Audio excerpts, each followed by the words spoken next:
On a winter night in 39 AD, Rome froze. Not from the cold, from the sound of footsteps stopping outside a door. You're barely grown. You've been in the Garden of Venus for 11 days.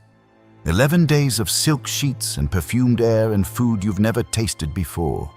11 days of not knowing why you're here. 11 days of watching other girls get taken in the night and come back different, quieter, emptier. Some don't come back at all. Tonight, the footsteps stop at your door. 2 servants enter. They don't look at your face. They never look at your face. One carries a bowl of oil that smells like roses and something else, something metallic underneath. The other carries white silk so thin you can see through it. They undress you without speaking. Their hands are cold, professional. They've done this before. They rub the oil into your skin until you shine like marble in the lamplight. They drape the silk over your body, but it hides nothing. That's the point. They braid your hair with golden thread. They paint your lips red. You ask where they're taking you. They don't answer. You ask what's going to happen. They don't answer. One of them, an older woman with gray streaks in her hair, pauses at the door. For a moment, you think she might say something, might warn you, might tell you the truth. Instead, she whispers 4 words. Don't fight. Don't scream. Then they lead you down a corridor lit by torches toward a door you've never seen before. Behind it, you can hear music, laughter, the clink of wine cups, and underneath all of it, something else.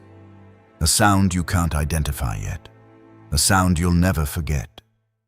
People always ask the same question when Caligula's name comes up. What actually happened to the girls? Without euphemisms, without cowardice? So let's say the quiet part out loud. This wasn't a rumor. It was violence turned into theater, and Rome's elite learned to smile through it. By the end of this story, you'll understand why some of them tried to disappear inside their own bodies.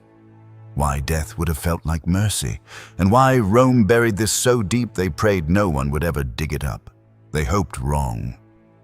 But before you understand what happened behind that door, you need to understand how she got there. How did any of them get there? Because Caligula didn't hunt these girls himself. He built a system, a machine. And that machine ran on paperwork. Imperial officials traveled in pairs through Rome and the surrounding territories. They carried wax tablets, bronze seals, and quotas to fill. They weren't looking for criminals. They weren't recruiting soldiers. They were shopping, and they had 3 criteria. Age, young enough to control, old enough to terrify. Beauty, faces that would please the emperor. Bodies treated like inventory. Officials made notes. Hair, eyes, posture, refinement.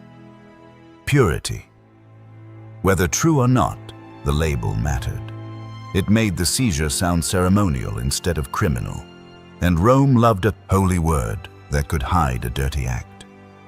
The families who were selected celebrated. They dressed their daughters in white linen. They braided flowers into their hair. Neighbors watched in rigid silence as carriages arrived to carry the girls up the Palatine Hill. Some mothers cried as their daughters rode away.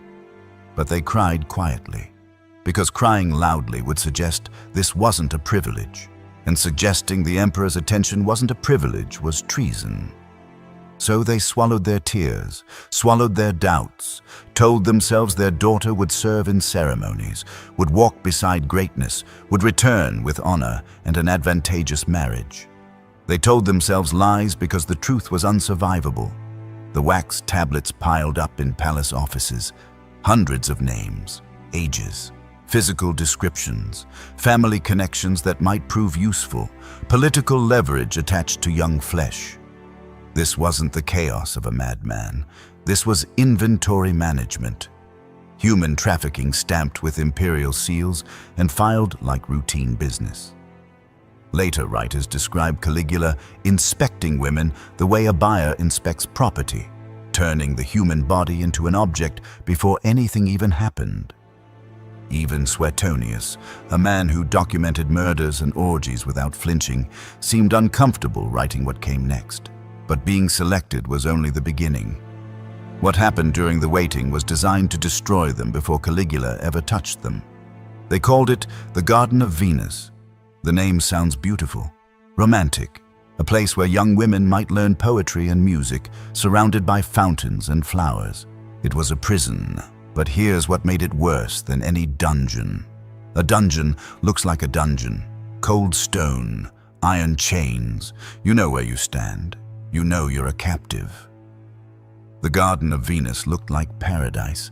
Silk curtains in colors these girls had never seen. Beds softer than anything they'd touched in their lives. Perfume so thick you could taste it on your tongue. Food that senators couldn't afford. Servants who smiled and answered every request. Everything is beautiful. Everything is comfortable. Everything is wrong. The girls couldn't leave their rooms without permission. Couldn't send messages to their families. Couldn't ask when they'd go home. They didn't know what day it was. Didn't know what they were supposed to do. Didn't know what would happen if they broke rules no one had explained. They just waited. Sometimes for days. Sometimes for weeks. The uncertainty was the first weapon. Your mind starts eating itself when you don't know what's coming. When every footstep in the corridor might be the one that stops at your door. When every night might be the night they finally come for you. The servants watched everything. Every tear reported. Every whisper is documented. If two girls started forming a friendship, finding comfort in shared fear, they'd be separated within hours, moved to different wings, isolated again. Connection breeds strength. Strength breeds resistance. Caligula understood this. Loneliness was part of the design. At night, they heard footsteps passing their doors, stopping at another door, a girl being taken. And the next morning, that girl would be different. She'd sit in corners and stare at walls. She wouldn't eat, wouldn't speak, wouldn't meet anyone's eyes. Something behind her face had been switched off, or she wouldn't come back at all. In the 1960s, psychologist Martin Seligman discovered something disturbing. When subjects learned that nothing they did could change their situation, they stopped trying. They surrendered, not from weakness, because their brains were trying to protect them from madness. He called it learned helplessness. The girls in the Garden of Venus were being systematically broken, not through violence, not yet, through luxury that felt like a trap, through kindness that hid cruelty, through waiting that never ended. By the time they were summoned, most had already surrendered. That was the point, because what came next required a victim who wouldn't fight back. Now you know what the other videos wouldn't tell you, what actually happened when a girl was summoned. It started with the preparation. Servants stripped them bare, rubbed oils into their skin until they glistened, dressed them in silk so thin it concealed nothing. The garments weren't clothing, they were humiliation made into fabric, designed to remind each girl that her body was no longer hers, that she was property being prepared for use. Then came the walk, down corridors lined with Praetorian guards who stared straight ahead, past doors behind which other girls waited for their turn, toward the sounds of music and laughter and clinking cups, toward the emperor's banquet hall. This is what most people avoid saying plainly. It wasn't just abuse. It was staged, performed inside power, surrounded by witnesses who needed to stay alive. Caligula didn't assault them in dark rooms where no one could see. He did it in front of audiences. Senators, generals, officials, men who governed Rome by day, forced to watch the emperor's entertainments by night. Sometimes, the girl's own father sat at those tables, forced to smile, forced to nod, forced to watch his daughter being violated and pretend it was an honor. The physical brutality left damage that lasted.